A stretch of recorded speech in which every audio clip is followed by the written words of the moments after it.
Fate does not ask your permission. It does not knock at your door politely. It strikes. It storms. It wrecks. It destroys the plans of kings and the hopes of beggars alike. Fate does not owe you an explanation, a warning, or a second chance. It moves according to laws deeper than any man can grasp. And most men, when faced with its force, crumble into victims. They curse the sky. They curse their luck.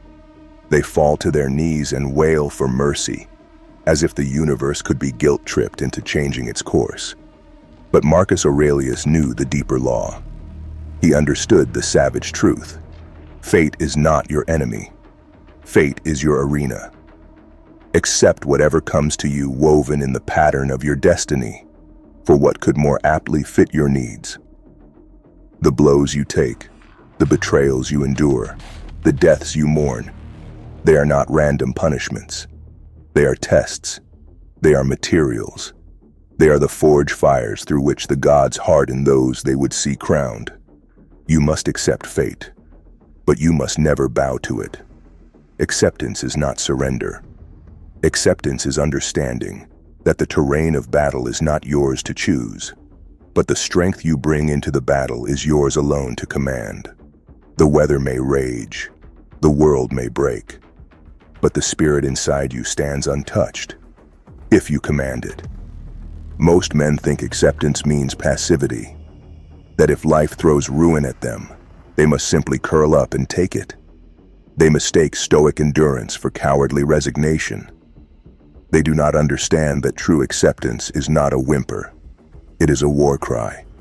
It is the roar that says, "You will not see me broken, no matter what you hurl against me." When fate snatches away your plans, you do not collapse. You adapt. When fate rips away your comforts, you do not mourn. You sharpen. When fate hammers your soul with grief and loss, you do not retreat. You grow teeth. You cannot control what storms arrive.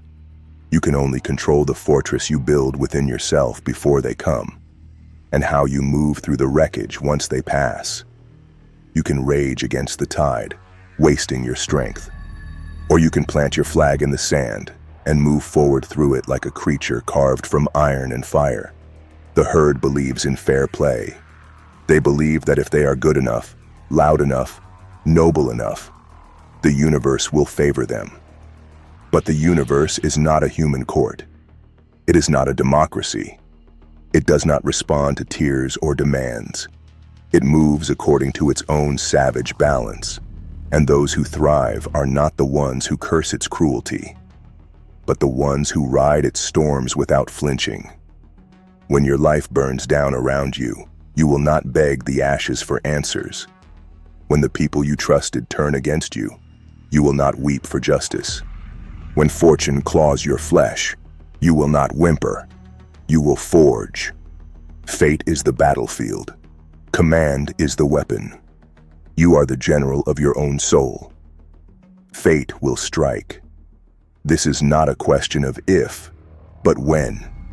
You can waste your life pretending you are immune, wrapping yourself in illusions of safety, or you can build yourself into something the storms cannot break.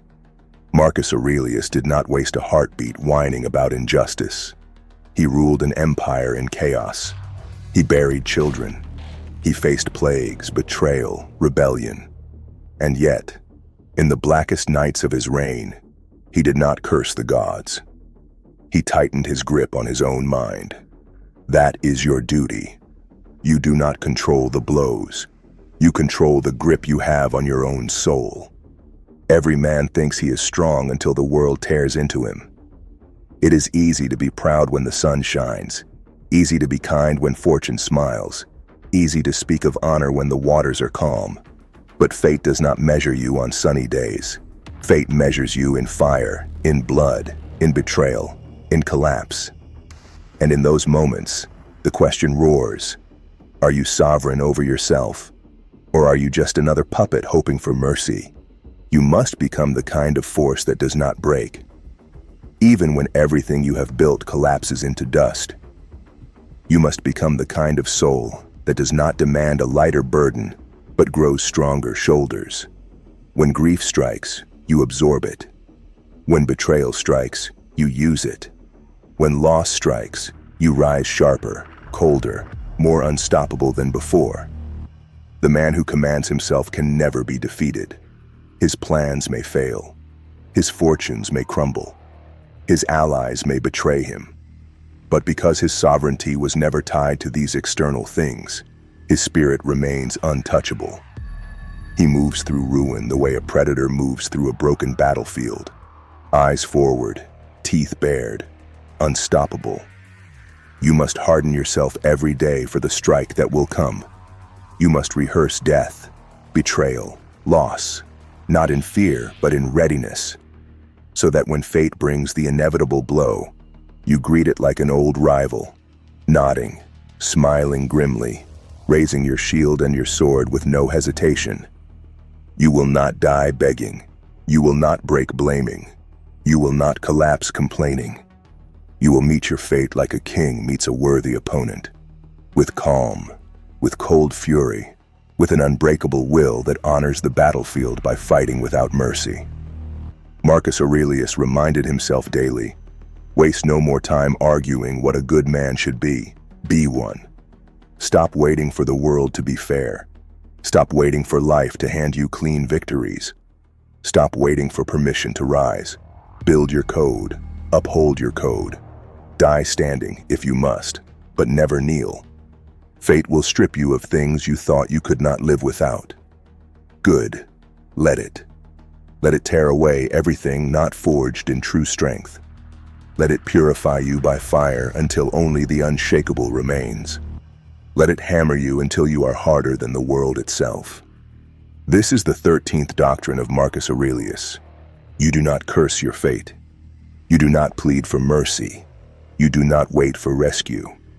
You accept fate as the battlefield, and you command yourself like a general of iron and blood. You move through fire without flinching. You stand atop ruin without apology. You carve your will into existence itself, daring fate to strike again, and again, and again. Because you are not here to be spared. You are here to conquer. And fate itself must one day kneel before the spirit that cannot be broken.